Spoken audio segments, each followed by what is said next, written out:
Greetings from Germany. Welcome to episode 3 of the podcast. I'm 𝗚𝗲𝗃, career coach and founder of the Berlin Life, where we help people move to Germany and find work. On our website, you can find 50 plus guides to living and working in Germany, our career coaching services, our community events, links to our newsletter, and more. Today, we're here to talk about finding work in Germany and how difficult the job search can be. We'll highlight some of the harsh realities and challenges of finding work in Germany. We'll also offer up success tips, point you to helpful resources, and let you know where you can find support. Before we get into some of the challenges that come with finding work in Germany, let's talk about the toxic positivity. There are many people who will tell you that moving to Germany and finding a job is really easy. They'll tell you that German language skills don't matter. They'll tell you that English jobs abound. Whether it's coming from bloggers, social media influencers, or even official government portals, they all tend to portray a very overly positive message that is usually far from reality. While there are close to about 700,000 open jobs on the labor market, and Germany for sure needs foreign talent to fill them, it doesn't mean that finding a job is an easy task. And I've been saying it for years. Finding a job in Germany is a job itself. That said, I don't want to be a cynical doom and gloom type, but I believe honesty is important. In fact, I believe it's paramount. I've been in Germany since 2011, and I love my life here. But the fact is, it's not all unicorns and rainbows. And moving abroad is a really big life change and a very significant commitment. So in my opinion, it's important to have all the facts up front. You want to know everything, the good, the bad, and the ugly, before you make a decision to relocate to a new country. I also feel that if you know what you're getting into before you come here, like the certain obstacles you might face, you're going to be much better equipped to overcome them. If there's something that you take from the episode, I would really like you to take this. Searching for a job in Germany is easier for some than it is for others. Your ability to find a new job depends on countless factors. Your profession, spoken languages, country of origin, level of education, gender, age, how you speak, your level of confidence, and even your level of attractiveness. And there's so many other things that can influence your ability to find a job. As such, there's no simple, straightforward formula that will land you a job in Germany. There are things that you can do to increase your chances, and we'll talk about them today. But what may help one person might not work for another. You know, there are people who come to Germany and they land a job within a few weeks and they get multiple offers even, which is fantastic. And you should be really proud when that happens to you. But on the other hand, if you're someone who's been searching for months and haven't been able to find a job, I would also say, please don't be hard on yourself. It's really tough out there. There's a lot of things working against you, some of which you can control and some of which you cannot. So I think during this time, persevere and keep going. But yes, please don't be too hard on yourself. All right, now it's time to dive into the challenges. So the first one that we're going to talk about is finding a job in Germany is definitely easier if your job is in demand. So there's a bunch of in-demand professions and industries. One of them is green jobs. So in this area, they need craftspeople, electrical, mechanical engineers, machinists, techies, people working in construction, people working in automotive, agriculture, and renewable energy. There are also many new startups rising up to meet the challenge and help Germany reduce their carbon footprint. And it's been said the country needs 350,000 skilled workers by 2030 to meet their future energy goals. Another industry that really needs people is healthcare. So Germany's aging population means that the country needs doctors and nurses now more than ever, with the government saying that they need 190,000 additional nurses by 2035 to meet future healthcare demands. And not only are healthcare professionals needed, Germany also needs innovative startup founders and tech people to drive innovation. Companies like 𝗥𝗏𝘀 have had a profoundly positive impact on how German doctors interact with their patients. Next, the tech industry, of course, it has seen a lot of layoffs in recent years, and AI adds a lot of uncertainty to the picture. But despite this, data scientists, security specialists, various types of software engineers, and people who manage these teams will all be needed. Another area that's really in demand are craftspeople. So plumbers, construction workers, painters, mechanics, electricians, and other specialists like this are hugely in demand. And as Germany becomes more international in the coming years, they're also going to need people who can speak multiple languages. And this has kind of shaped the success of platforms like 𝗏𝗬𝘀 and businesses in Berlin like Driller Queens. There are other professions and jobs in demand, but I'll stop here as you get the picture. So there's ample opportunity for people working in these areas, but they have exceptional privilege compared to others who are searching for work. So if you're someone who's struggling to find work in Germany right now, you may want to think about pursuing a career in one of these professions. And I'll share a link to the most highly demanded professions in Germany. And one thing that's really cool is that if you're unemployed and you meet some other criteria, it is possible to even get government-funded training. All right, let's dive into challenge number 2. You need German fluency to truly succeed here. While it's possible to find English jobs in Germany, they're not as common as people might think. For sure, more English-speaking jobs are becoming and will become available as the population ages and the labor shortage worsens, but we're nowhere near close to English-speaking jobs taking up a major space in the job market.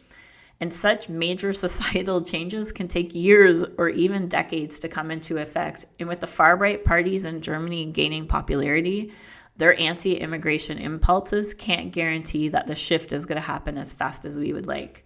And it's estimated that almost 95% of the available jobs on the market require at least some level of German fluency.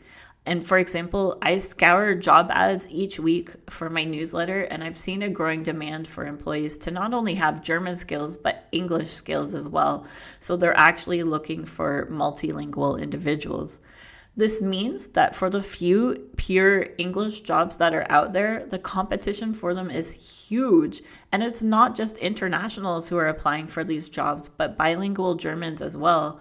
So not being fluent in German also tends to impact your ability to move up the career ladder, because the higher you rise in the company ranks, the more male, the more white, and the more German it gets.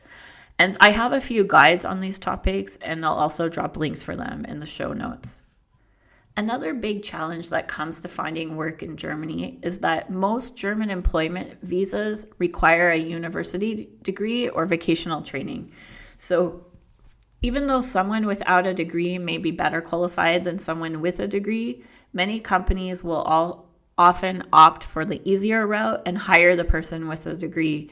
In the rare cases where an employer really, really wants you, they can appeal your case by providing appropriate justifications to the foreigner's office.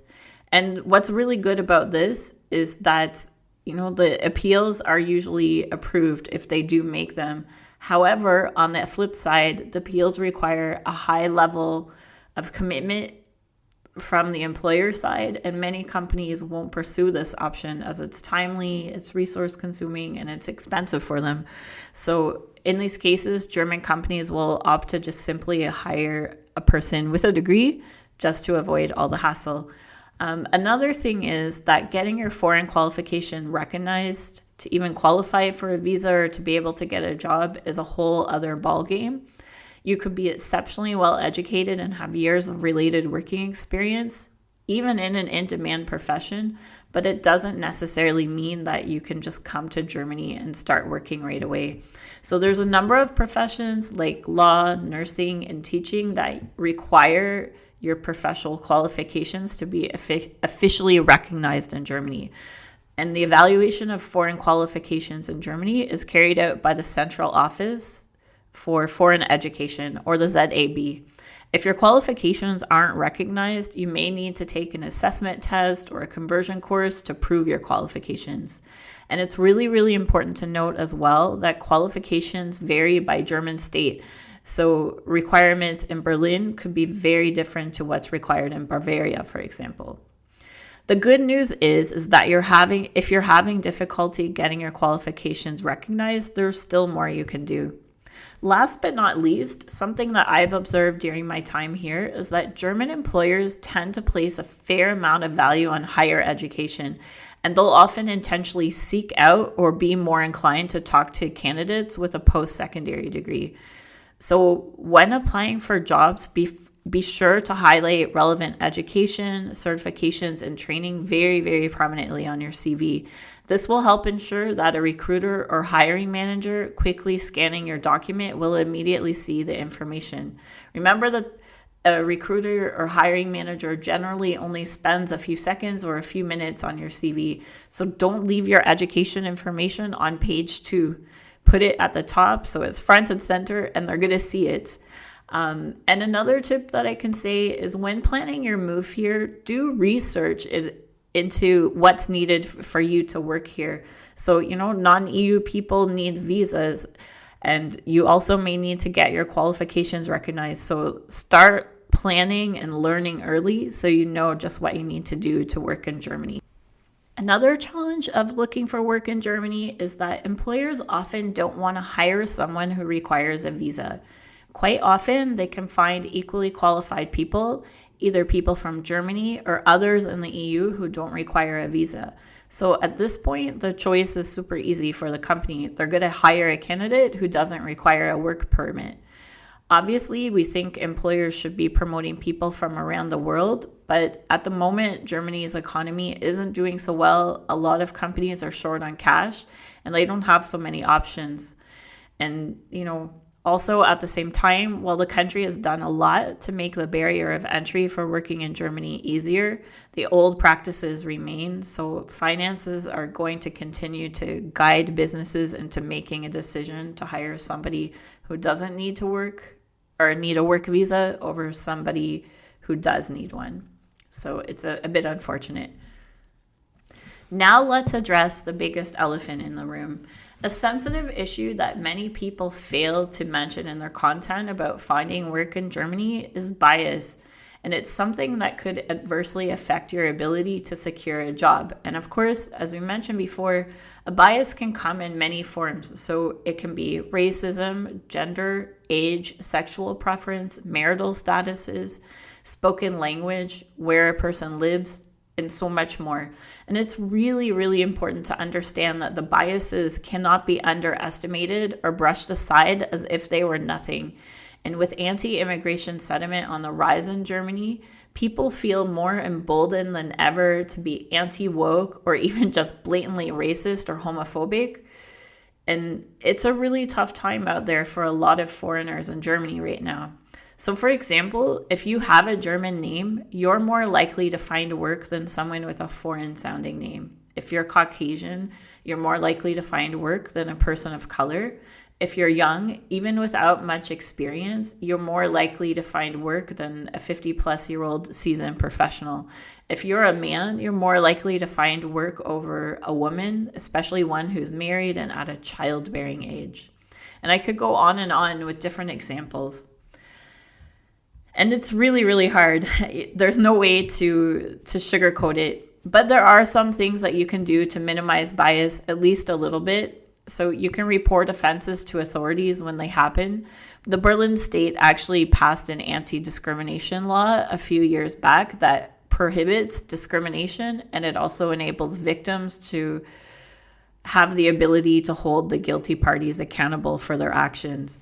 Other things that you can do if you have a bad job interview or you feel that you've been discriminated against in the recruitment process is you can leave reviews on Glassdoor, LinkedIn, Kununu, etc.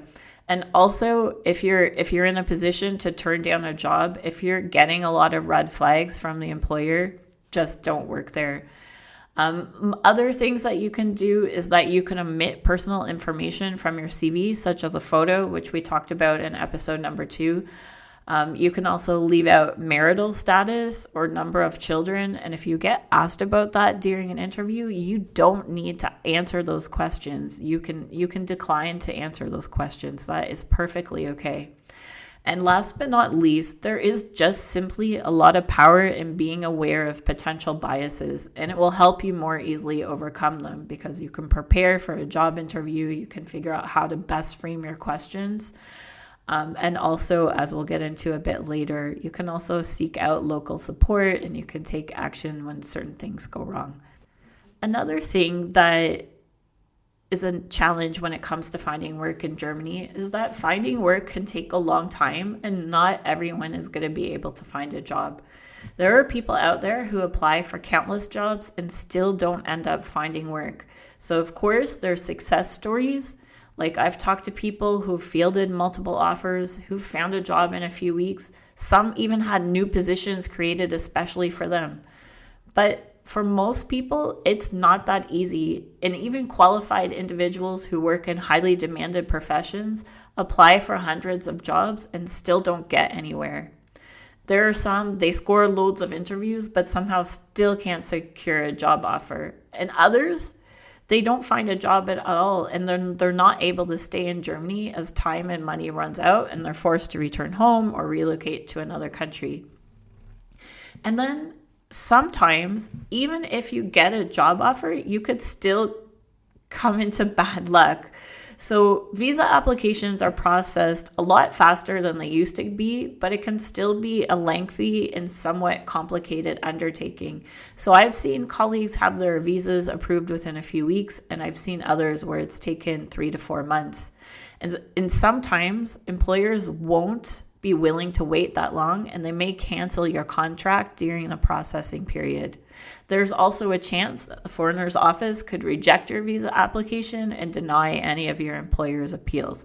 This is very, very rare, but it can still happen.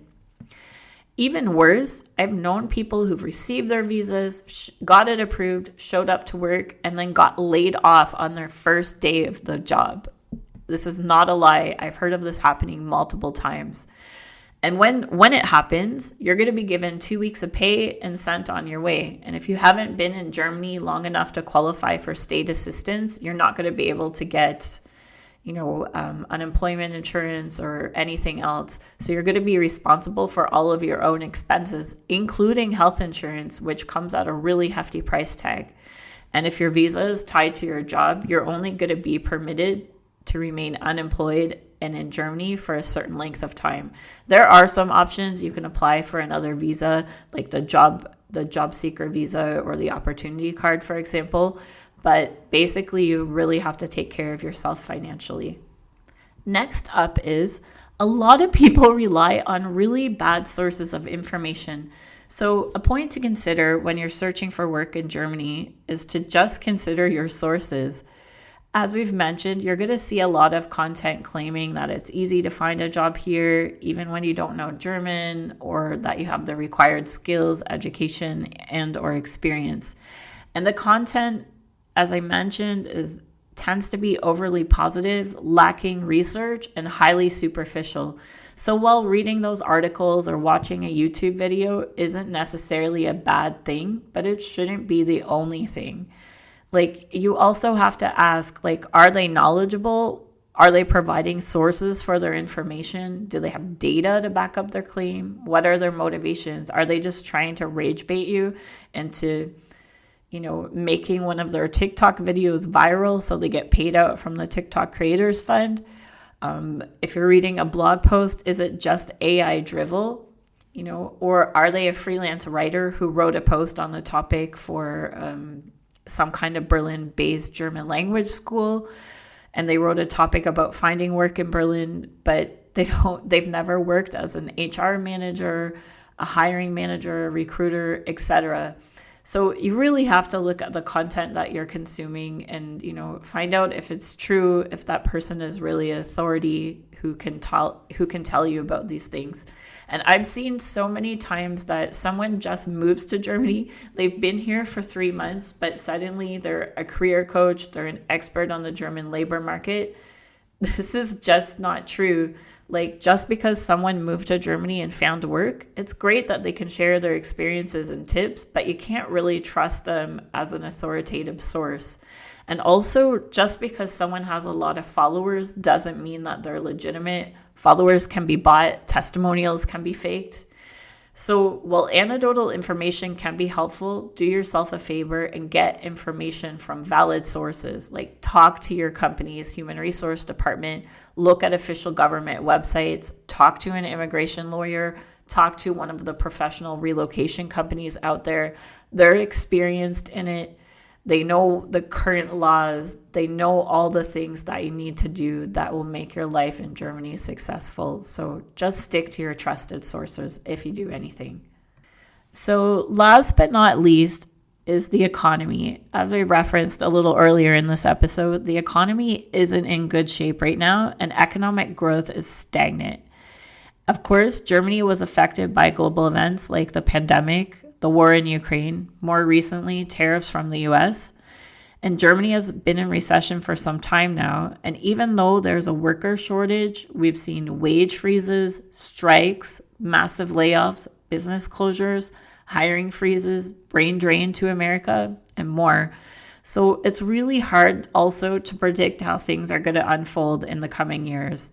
The world order is obviously in flux. Violations of international laws are commonplace and go without consequence. And life as we know it may change for better or the worse at a moment's notice. Like, for example, as a Canadian, I never thought I'd be discussing a potential American invasion of my country. It's really an insane timeline right now. Regardless, there are things to remain optimistic about. While we need to remain vigilant and see how things develop in the country, Germany still possesses a robust democracy. There are plenty of opportunities to open a thriving business, to find work, to build yourself a good life, because the aging population and the labor shortage isn't going anywhere. And foreign talent is one of the key ways for Germany to succeed in the years and decades ahead. Last but not least, let's talk about some tips. So some I've already referenced earlier in the episode. Learning German is definitely going to make a big difference in how successful you are at finding work in Germany. Also, referencing authoritative websites and other professional support is a must. Another thing that's really, really cool is that you can find a community in Germany and start building a professional network. So for example, you can add yourself to our LinkedIn Connect and Exchange list, which I'll link to in the show notes. So you can browse through the list and you can find people who have similar interests as you. You can also just do this on LinkedIn and, start connecting with them. They can give you advice on how things are in Germany. They can be your biggest cheerleaders when you're searching for a job. I speak with my community members regularly, and they've told me they've made some really solid connections through our list and reported that they got lots of helpful advice. So there is welcoming communities out there. Another thing that we would suggest is to attend related professional meetups and other community events. So for example, the Berlin Life has monthly events. We have a monthly women's networking dinner, and we also have a monthly community mixer. And you can come, you can meet other people, make professional connections, make friends even. Other great communities in Berlin is like Berlin Boss Babes. They have a fabulous and supportive community. There's also Unicorns in Tech, as well as Black in Tech. I recently just joined a women's creative circle dinner event. They host monthly events in Hamburg and Berlin. And this is just to name a few. Other things that you can do is start following locals on Instagram, TikTok, other social media platforms, Blue Sky, Threads, etc. And, you can just start connecting with people. You can also just tell them you're looking for work. I found job leads through posting on Twitter years back. So there's definitely possibilities.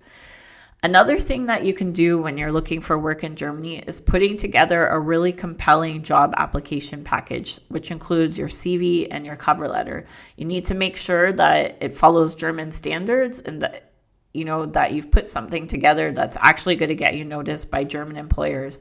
So if you take a look on our site, we have tons of free guides on the topic. I also offer job application and coaching services.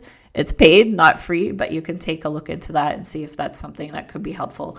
There's also free resources out there that help people move here and find work without breaking the bank. So again, you can visit the Berlin Life. All About Berlin is another good one. Offers super high quality content that's really thoroughly researched. It's very, very awesome. So I highly recommend All About Berlin. Also, if you're unemployed in Berlin and registered with a job center, there is a possibility that you can get career coaching services without having to pay. Like, they'll cover it for you.